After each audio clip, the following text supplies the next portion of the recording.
Hi friends, kumusta po kayo? Kapag inyong titingnan kung paanong tinukso nitong si Satanas ang ating Panginoong Hesukristo sa aklat ng Mateo Kapitulo 4, ay agad ninyong mapapansin ang tatlong pangunahing tema o mga ideya na nais isilid nitong si Satanas sa isipan ng ating Panginoong Hesukristo bilang instrumento o kaparaanan ng kanyang panunukso. Ang una po dito sa aklat ng Mateo Kapitulo 4 talatang 3 ay tungkol sa pagkain. Ito ay tungkol sa ating sustenance sapagkat ang sabi ng dyablo sa ating Panginoong Jesucristo ay kung tunay na ikaw ay anak ng Diyos ay utusan mo ang mga batong ito na maging tinapay. Yan. Ang unang tukso ay maliwanag na nakapatungkol sa pangkasalukuyang kalagayan ng ating Panginoong Jesucristo sapagkat ng mga panahong yon, siya ay nasa oras ng pag-aayuno doon sa ilang sa loob ng 40 araw at 40 gabi. Natural marahil ay nakita ng kaaway na siya ay nagugutom, na siya ay nanghihina at nangangailangan ng pagkain. Ito rin ang pangunahing tukso sa ating unang mga magulang na si Adan at Eva. Sila ay nalaglag at nasilo ng tukso dahilan sa pagkain.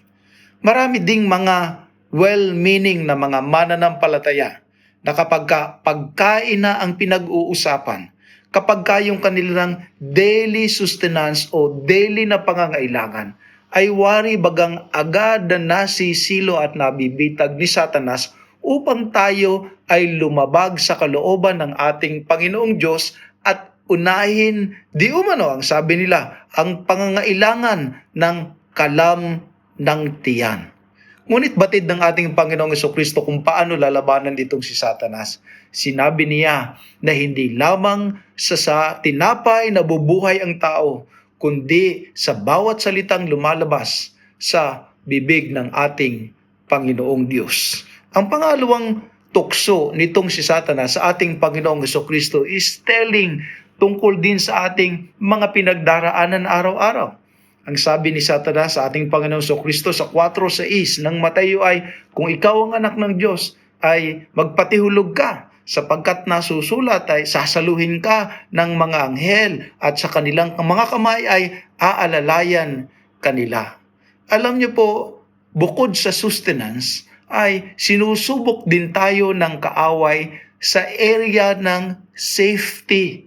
Tungkol sa ating kaligtasan, tungkol sa ating kalakasan, tungkol sa ating kalusugan at tungkol sa ating buhay. Ano ba kapag dumarating yung mga panahon at pagkakataon na wari bagang mag-aalinlangan ang ating buhay, mag-aalinlangan ang ating kalusugan, ay dumarating yung panahon ng pagtatanong at pag-aagam-agam kung tayo nga ba ay matutulungan pa ng ating Panginoong Diyos. At marami ang nahuhulog sa tukso, lalo na kapag involved na ang sakit sa laman, ang pagkakaroon ng mga kasakitan, at pagkakaroon ng pag-aalinlangan tungkol sa ating kalusugan. Marami ang nagtatampo sa Diyos. Marami ang napapalayo sa ating Panginoong Diyos dahilan sa hindi ipinagkaloob sa kanila yung tinatawag nating kalusugan.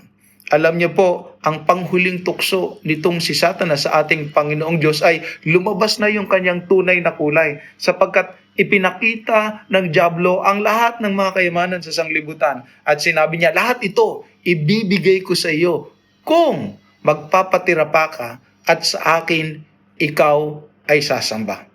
Tayo ay tinutukso hindi lamang sa area ng sustenance, sa area ng safety, kundi sa area din ng submission o pagpapasakop, pagsamba. Kung ang ating pagpapahalaga ay nakapatungkol at nakatuon sa pag-acquire ng mga bagay sa sanglibutan at bibigyan pa tayo basta tayo ay sasamba na sa dambana ng kaaway, mapapalayo na ang ating puso, ang ating pagpapahalaga, ang ating buhay at ang ating oras sa pagsamba sa buhay na Diyos. ito ay silo at tukso na ginagamit ng kaaway sa ating mga buhay.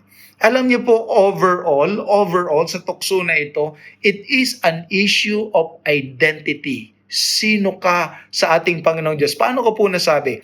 Sa Matthew 3:17 po kasi, bago yung Matthew 4, ay ipinakilala na nang mabautismuhan ng ating Panginoong Jesucristo bago siya tuksuin dun sa ilang, ay narinig ang isang tinig na nanggagaling sa langit na nagsasabi, "Ito ang aking sinisintang anak na lubos kong kinaluluguran." Yan po ay nasa 3:17 ng aklat ng Mateo. Pagkatapos nung tinutukso na siya ni Satanas, ang tanong sa kanya, ang premise tungkol sa tinapay ay, kung ikaw ay anak ng Diyos. Ang premise din sa pagtukso doon sa kanyang kaligtasan sa 4:6 ay, kung ikaw ay anak talaga ng Diyos. Maliwanag na sa 3:17 na sinabi ng kalangitan, ang ating Panginoong Hesukristo'y siyang anak ng Diyos. Siya naman ay tinukso kaagad ng kaaway na sinasabi, talaga bang anak ka ng Diyos?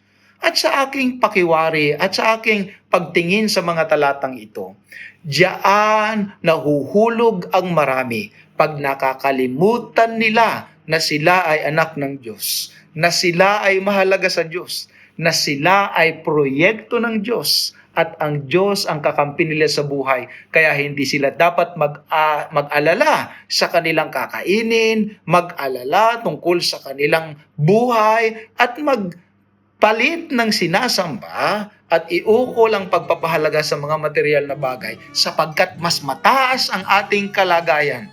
Tayo ay mga anak ng Diyos. Araw-araw tayo'y tinutukso. Naway wag niyong makakalimutan na ikaw at ako ay anak ng ating Panginoong Diyos at walang ibang bagay na mas mahalaga at pwedeng ipalit sa estado na ito kahit ano pa ang i-offer sa atin ng sanglibutan. Because even now, we can live God's Word in this world.